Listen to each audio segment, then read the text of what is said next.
संत शिरोमणि आचार्य गुरुवर श्री विद्यासागर जी महाराज की जय। और हम योग प्रणेता पूज्य गुरुवर श्री प्रणम्य सागर जी महाराज की जय। ओम अरहम नमः।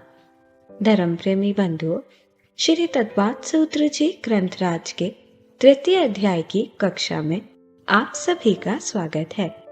अब हम अध्याय 3 में सर्वज्ञ देव द्वारा बताए गए जैन भूगोल का अध्ययन करेंगे। मोक्षमार्गस्य नेतारं भेत्तारं कर्मभूरतां ज्ञातारं विश्वतत्त्वानां वन्दे तद्गुणलब्धये। देवादिदेव आदिम तीर्थंकर श्री ऋषभनाथ भगवान की, वर्तमान शासन नायक श्री वर्धमान महावीर भगवान की, परम पूज्य आचार्य गुरुवर श्री विद्यासागर जी महाराज की। अब हम थोड़ा सा जानने की कोशिश करें पहली पृथ्वी, जो कि रत्न प्रभा पृथ्वी के नाम से हम बताइए, है ना। ये पहली पृथ्वी के 3 भाग हैं। कितने? 3 भाग। पहला भाग 16,000 योजन मोटा है, जिसे खर भाग कहा जाता है ना। थोड़ी सी डिटेल और जान लो। दूसरा भाग पंक भाग कहलाता है, जो 84,000 योजन मोटा होता है ना। और तीसरा भाग अबहुल भाग कहलाता है, जो 80,000 योजन मोटा होता है। ये 3 इसके पोर्शन है, इसके पहली रत्न प्रभा भूमि के। अब इन 3 पोर्शन में जो पहला भाग है, जो 16,000 योजन मोटा है, एक खर भाग कहलाता है। इसमें कोई भी नारकी या देवों का कोई भी आवास नहीं होता है। अभी यहाँ पर नारकी शुरू नहीं हुए, है ना। 16,000 योजन नीचे भी जाकर के अभी कुछ भी शुरू नहीं हुआ। और ये सभी 16,000 योजन मोटी, एक मतलब जो पृथ्वियों के अंदर भी 16 तह हैं। तह जानते हो ना, एक के नीचे एक परत हैं, पट्टियां हैं, स्लैब हैं, जो भी आपकी भाषा में समझ में आया है। तो 1,000 योजन की यह अलग अलग 16 नाम वाली अलग अलग पृथ्वियां, और समझ लो इनको, है ना। और ये सभी अलग अलग तरह के मतलब रत्नों की बनी हुई हैं, इसलिए इस पूरी पृथ्वी का नाम है रत्न प्रभा। जिसकी पहली भूमि शुरू होती है, इसको बोलते चित्रा भूमि, फिर बाद में होती वज्रा, वैडूर इत्यादि, उसके 16 नाम हैं, है ना। तो मतलब यह है कि जिस भूमि के ऊपर जो सबसे पहला जो भूमि का भाग है, वो कहलाता है चित्रा भूमि, है ना। और इसी के नीचे एक के नीचे एक, एक के नीचे एक, ऐसे करके ये 16 और इसके भेद हैं। 1,000 योजन की मोटाई को लिए हुए ये 16 इसकी भूमियां हैं, जिसमें कि 16 भाग हैं। और ये सभी क्या कहलाएंगे? खर भाग के ही ये 16 भाग कहलाएंगे। इसको क्या बोलेंगे? खर भाग। यहाँ पे कुछ नहीं है, केवल पृथ्वियां हैं चमकती हुई। समझ आ रहा है? रत्नों की, वैडूर मणियों की, नील मणियों की, मूंगा मणियों की, ये सब पृथ्वियां हैं। यानी कोई खरोंच नहीं सकता है वहाँ से कुछ भी रत्न लेके आ नहीं सकता, ठीक है ना। ये सब रत्नों की पृथ्वियों के नीचे अब शुरू होता है जो हमने दूसरा भाग बताया था, पंक भाग, है ना। वो पंक भाग जो कि 84,000 योजन मोटा है। इस पंक भाग में ही देवों में भवनवासी देव होते हैं और व्यंतर देव होते हैं। भवनवासी देव 10 प्रकार के होते हैं, व्यंतर देव 8 प्रकार के होते हैं, है ना। ये आगे चौथे अध्याय में आपको बताया जाएगा। उनमें से 10 में से एक भेद को छोड़ दो, भवनवासियों में असुर कुमार को छोड़ के, है ना। और व्यंतरों में जो 8 भेद होते हैं, उनमें से एक व्यंतर जाति में राक्षस जाति के देवों को छोड़ दो, ठीक है ना। बाकी के ये सभी देव इस पंक भाग में रहते हैं। इनके स्थान बने हुए हैं, इनके आवास बने हुए हैं बहुत लंबे। अच्छा, अब देखो ये पृथ्वियां, आपने 3 लोक का नक्शा कभी देखा है? अब देखना शुरू कर देना, है ना। नेट वेट पे कहीं मिल जाए तो देखना। ठीक है ना। इस तरीके से ये नीचे अधोलोक का विस्तार है। अब आप देखोगे कि ये जो ऐसे पोर्शन है, तो इसमें जो ये कोनी का विस्तार है, ये नीचे अधोलोक का सबसे नीचे का स्थान है, ये समझ के चलना। ये ऊपर आके मध्यलोक हो गया यहाँ ऐसे, है ना। तो अब पृथ्वियां ऐसी फैली हुई हैं, ये ऐसी समझ के चलो, पूरा पश्चिम ऐसी फैली हुई हैं। और ये जो विस्तार है पृथ्वियों का, ये पूरा एक राजू तक का विस्तार कहलाता है। ये पृथ्वियां कैसी हैं? एक राजू तक फैली हुई हैं। मतलब कि व्यंतर देवों के ये जो स्थान बने हुए हैं, या भवनवासी देवों के जो स्थान बने हुए हैं, ये इतनी सी मोटाई में तो हैं, जो कि पंख भाग की मोटाई बताई जा रही है, लेकिन इनका फैलाव कितना है?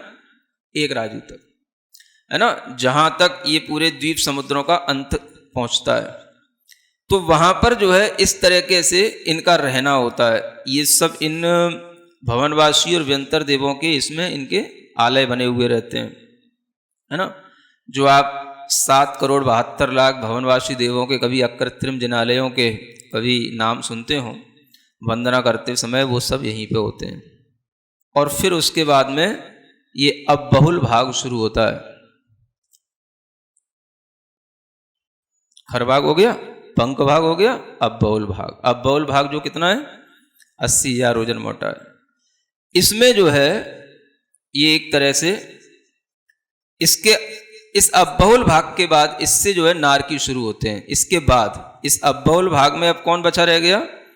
जो एक प्रकार के राक्षस थे, और वो जो असुर कुमार थे, वो यहाँ रहते हैं थोड़ा नरक के निकट, है ना। उन्हें जाने में नीचे आसानी भी होती है, क्योंकि असुर कुमार देव नीचे नरकों तक भी जाते हैं, ठीक है ना।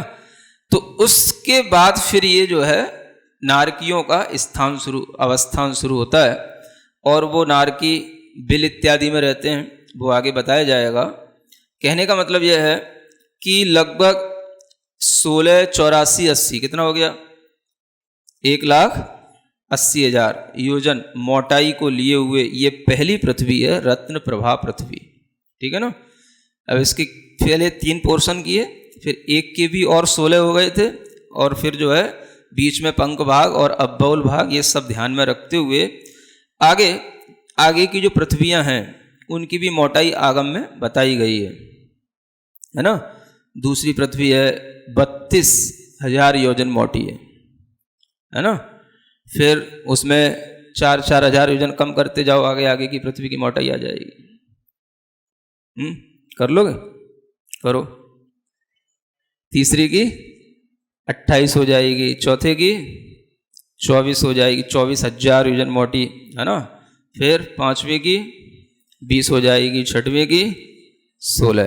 बस यहीं तक आधा करना, 4-4 कम करना। फिर यहाँ के बाद में 16 के बाद अब जो है आधा कम कर देना। 7वीं पृथ्वी की जो मोटाई है वो 8,000 योजन मोटी हो जाती है ना।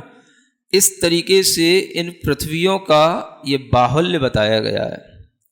और इन पृथ्वियों के कुछ अलग भी नाम आते हैं, घम्मा, वंसा, मेघा इत्यादि, वो भी आप आगम से जान लेना।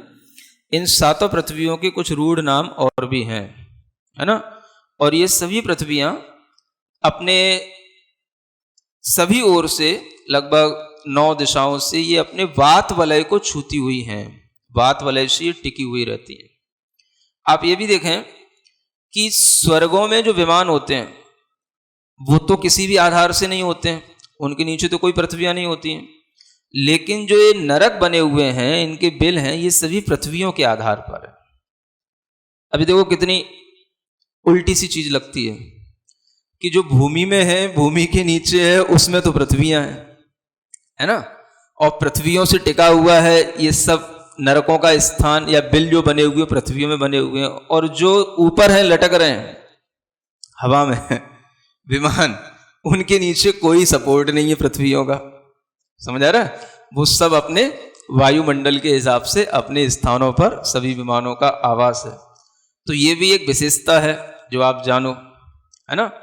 अब जब ये वात वलयों से इनको घेरा हुआ है, तो आप ये जाने कि 3 प्रकार के वात वलय बताए गए, है ना। एक घनोदधी वात वलय है, एक घन वात वलय, एक तनु वात वलय है, और ये सभी बात भले नीचे तो 20-20 हजार योजन मोटे हैं, ऊपर इनकी मोटाइयाँ थोड़ी कम कम होती चली जाती हैं। और ये बात भले अलग अलग रंगों के भी होते हैं। घनोदधि बात भले एक मूंगा के रंग का बताया जाता है, घन बात भले है ना गोमूत्र के रंग का होता है, तनु बात भले जो होता है वो अनेक तरह के रंग का है, उसका कोई रंग नहीं है तो नहीं है। इस तरह के वात वलयों से ये घिरे हुए पृथ्वियां हैं और इन्हीं पृथ्वियों के अंदर नारकियों के बिल बने हुए रहते हैं, है ना। पृथ्वी अलग, पृथ्वी तो ये हो गई आपकी एक तरह से एक के बाद एक ये मल्टी स्टोरी बिल्डिंग जैसी, है ना। अब उसके अंदर जो बिल बने हुए हैं उन बिलों में नारकी जीव रहते हैं, है? उन बिलों की संख्या अब यहां बताने के लिए आगे का सूत्र आ रहा है। मोक्ष मार्गस्य नेतारम भेत्तारम कर्म भूव्रताम ज्ञातारम विश्वतत्, है ना। पढ़ो। तासु यानी उन पृथ्वियों में, है ना, ये बिलों की जो संख्या है वो क्रम क्रम से नीचे नीचे उन बिलों की संख्या बताई गई है एक एक पृथ्वी में। तो देखो 63 का मतलब होता है 30, शत सहस्राणी का मतलब हो गया लाख, शत माने 100, सहस्त्र माने 1000, ठीक है ना। 1000 में 3 बिंदी हो गई और 100 की 2 बिंदी और जोड़ लो तो लाख हो गया कि नहीं। 5 बिंदी में 1 लाख हो जाए तो होगा, नहीं होता। अरे सब चीज़ें सीख लो, फिर से याद कर लो, इकाई, दहाई, सैकड़ा, 1000, 10,000 और 1 लाख हो गया कि नहीं। तो 5 डिजिट में 1 लाख हो जाता है, ठीक है ना। तो शत सहस्राणी कह करके लाख शब्द को सबके साथ जोड़ना। 63 माने 30 लाख, है ना। बिल हैं कहाँ पर, पहली पृथ्वी में, ठीक है। दूसरी पृथ्वी में 25 यानी 25 लाख बिल होंगे। तीसरी पृथ्वी में 5-10 यानी 15 लाख बिल हैं। चौथी पृथ्वी में 10 लाख बिल हैं। पांचवी पृथ्वी में क्या हो गया, 5-10, 10-3 3 लाख बिल है, ठीक है ना। पांचवी पृथ्वी में 3 लाख बिल है।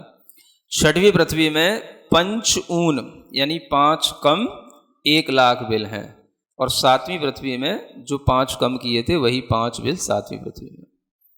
इस तरह आप देखेंगे कि नीचे नीचे पृथ्वियों में जो बिल हैं उन बिलों की संख्या तो कम होती जा रही है ना। जब बिलों की संख्या कम है तो बिल में रहने वाले नारकियों की संख्या भी कम ही होगी। समझ में आ रहा है। इससे ये भी समझ लेना कि जो नारकी जीव सप्तम नरक के आयु का बंद करते हैं, सप्तम नरक के लिए जो नारकी होते हैं वो नारकियों की संख्या कम ही होती है ना। नीचे नीचे नारकियों में संख्या तो कम हो रही है ना, लेकिन इनके दुख जो नीचे नीचे हैं वो आगे आपको बढ़ते बढ़ते मिलेंगे। समझ में आ रहा है। इसीलिए सप्तम नरक का नाम लेते ही सबकी रूह कांप जाती है। सप्तम नरक के संख्या कम है इसलिए नारकी कम रहते होंगे। दुख तो बराबर ही देंगे और वो जो दुख देंगे वो अलग क्वालिटी के होंगे। इन नरकों में इतनी इन बिलों की संख्या जानना। ये बिल भी 3 प्रकार के बताए गए हैं। एक होते हैं इंद्रक बिल होते हैं, एक होते हैं श्रेणीबद्ध बिल और एक होते हैं प्रकीर्णक बिल। ऐसे 3 प्रकार के बिल ये बिखरे हुए रहते हैं। और ये बिल जो बने हुए होते हैं वो सब अलग अलग पटलों में भी बने होते हैं। अब जैसे पहली पृथ्वी है तो उस पहली पृथ्वी में भी वो पृथ्वी पूरी एक रूप नहीं है बिल्कुल, उसमें भी पटल हैं। माने उसमें भी जो है बिल्डिंग के अंदर भी बिल्डिंग बनी हुई है, उसमें भी स्लैब पड़े हुए हैं। समझ आ रहा है ना। यानी पहली पृथ्वी में उसको प्रस्तर बोलते हैं, पटलों को क्या बोलते हैं, पटल कह लो या प्रस्तर कह लो। 13 पटल हैं उसमें।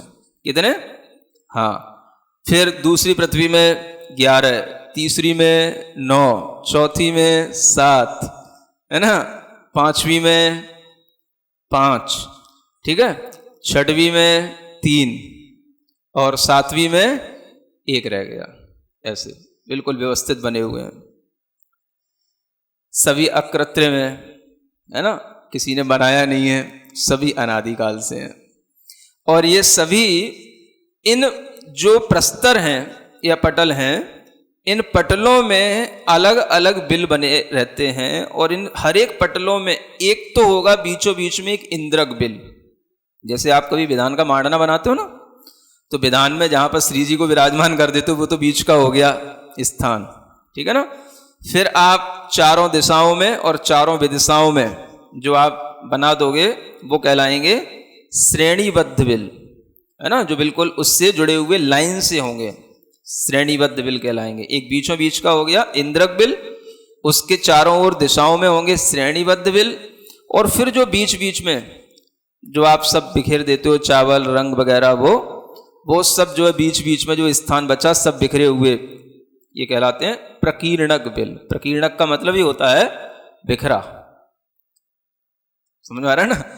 अब ये बिल जो है आप देखो, कोई बिल तो संख्यात योजन विस्तार वाले होते हैं, कोई असंख्यात योजन विस्तार वाले होते हैं, और उसमें ये बिल जो होंगे, पृथ्वी तो फैली होगी 7 राजू तक, लेकिन नारकी नहीं रहे 7 राजू तक, समझ आ रहा है, क्योंकि नारकी कहाँ रहेंगे, तृष्णाड़ी के अंदर, ये भी जान लो, नारकी कहाँ रहेंगे, तृष्णाड़ी के अंदर। तो तृष्णाड़ी जो है वह जो है उतने ही विस्तार में वह उन नारकियों का रहना होता है ना।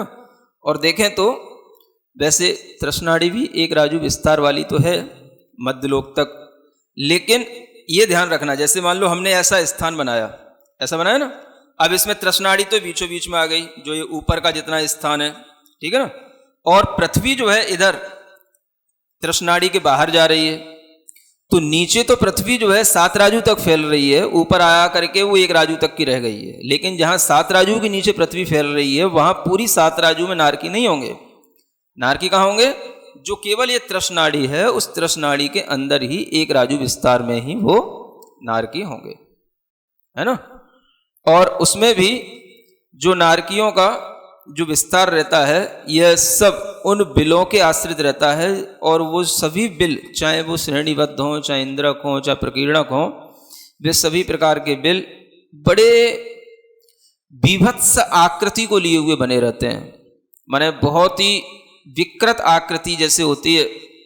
कहाँ ये लिखा रहता है ऊंट का जैसा मुख होता है ना, सिंह की जैसे दाढ़ होती है, ऐसे जाकर के उन बिलों में जाकर के वह जीव का जन्म हो जाता है, और उन बिलों में ही अंतर मुहूर्त में वह जीव, जैसे देवों में भी उत्पाद जन्म है वैसे ही नारकियों में भी उत्पाद जन्म है, अंतर मुहूर्त में ही वह जीव बिल्कुल युवा अवस्था की तरह तैयार हो गया। नारकी जीव उन बिलों से फिर जो है गिरता है भूमि पर, अपनी भूमि पर, है ना, और पहले जो गिरेगा वो सिर के बल गिरेगा और फिर गिर करके उछलता है। उसमें भी अलग अलग भूमियों में अलग अलग उछान का क्रम लिखा हुआ है कि यहाँ 3 बार उछलता है, कि 10 बार उछलता है। इस तरह से जब उछल लेगा फिर जाकर के फिर खड़ा होएगा, फिर जाकर के एक दूसरे नारकी उसको देख करके हाँ ये नया आ गया, फिर उसकी बहुत अच्छा उसका स्वागत करना वो शुरू करते हैं, है ना, ये नया आ गया, तो फिर उसका वो स्वागत करते हैं। इस तरह से वहां पर जो है ये क्रम चलता है ना। अब आप देखें कि एक बड़ा भयानक रूप है, एक बड़ा भयानक कार्य है ना। इसको समझ करके आपको डर लगना चाहिए, डराने के लिए नहीं बताया जा रहा है, लेकिन अगर आप वास्तविकता को समझेंगे तो आपको भीतर से संवेग भाव अवश्य उत्पन्न होगा। और वह तब होगा जब आप, अब तो इन हमने बिलों की संख्या जानी, अब हम इन नारकियों के बारे में जानने की कोशिश करते हैं। जो यहाँ नीचे लिखा है, नारका नित्या शुभतर लेश्या देह वेदना विक्रिया परिणाम। और छोड़ो ओम अर्हम नमः। तो चलिए आज की कक्षा का एक क्विक रिवीजन कर लेते हैं। हमने जाना कि खर भाग की रत्नों की पृथ्वी के नीचे रत्न प्रभा भूमि का दूसरा भाग पंख भाग शुरू होता है। ये 84,000 योजन मोटा है और इसका फैलाव 1 राजू तक है। इसमें भवनवासी और व्यंतर देवों के आले बने हुए हैं। भवनवासी देवों के सभी अकृत्रिम जनाले यहीं पर होते हैं। फिर उसके बाद 80,000 योजन मोटा अब बहुल भाग होता है। यहाँ राक्षस जाति के व्यंतर देव और असुर कुमार जाति के भवनवासी देव रहते हैं। रत्नप्रभा भूमि के आगे की पृथ्वियों की मोटाई आगम के अनुसार क्रमशः पहली की 1,80,000 योजन, दूसरी की 32,000 योजन, तीसरी की 28,000 योजन, चौथे की 24,000 योजन, पांचवे की 20,000 योजन, छठवें की 16,000 योजन और सातवीं की 8,000 योजन होती है। ये सभी पृथ्वियाँ 9 दिशाओं से वातवलय को छूती हैं और उनके आधार पर टिकी हुई हैं। स्वर्ग के विमान तो किसी भी आधार से नहीं होते। वातवलय 3 प्रकार के होते हैं। मूंगा के रंग का घनोदधी वातवलय, गोमूत्र के रंग का घनवात वलय और अनेक तरह के रंगों का तनुवात वलय। ये सभी वातवलय नीचे 20,000 योजन मोटे और ऊपर थोड़े कम कम मोटे होते चले जाते हैं। इन मल्टी स्टोरी बिल्डिंग जैसी पृथ्वियों के अंदर नारकियों के बिल बने रहते हैं, जिनमें नारकी जीव रहते हैं। सूत्र 2 में हमने जाना कि किस पृथ्वी में कितने बिल हैं। पहले में 30 लाख, दूसरे में 25 लाख, तीसरी में 15 लाख, चौथी में 10 लाख, पांचवी में 3 लाख, छठवीं में 5 कम 1 लाख और सातवीं में 5 बिल हैं। हमने जाना कि नीचे नीचे पृथ्वियों में बिलों की संख्या और उनमें रहने वाले नारकियों की संख्या कम हो जाती है, मगर उनके दुख बढ़ते रहते हैं। ये बिल अकृत्रिम हैं, अनादिकाल से हैं, पर बड़े विभत्स आकृति के होते हैं, जैसे ऊंट का मुख, सिंह की दाढ़ आदि। ये अलग अलग पटल या प्रस्तर में बने होते हैं। पहली पृथ्वी में 13 पटल हैं, दूसरी में 11, तीसरी में 9, चौथी में 7, पांचवी में 5, छठवीं में 3 और सातवीं में 1 पटल है। पटलों में बिलों की संरचना विधान के मांडना जैसी होती है। बीचों बीच में इंद्रक बिल, चारों दिशाओं और चारों विदिशाओं में श्रेणीबद्ध बिल और बीच बीच में बचे हुए स्थान पर बिखरे हुए प्रकीर्णक बिल। नारकी जीव एक राजु विस्तार वाली त्रस नाड़ी में ही रहते हैं। तो चलिए अब हम जिनवानी स्तुति करेंगे और तत्पश्चात समय होगा आज के सवाल का।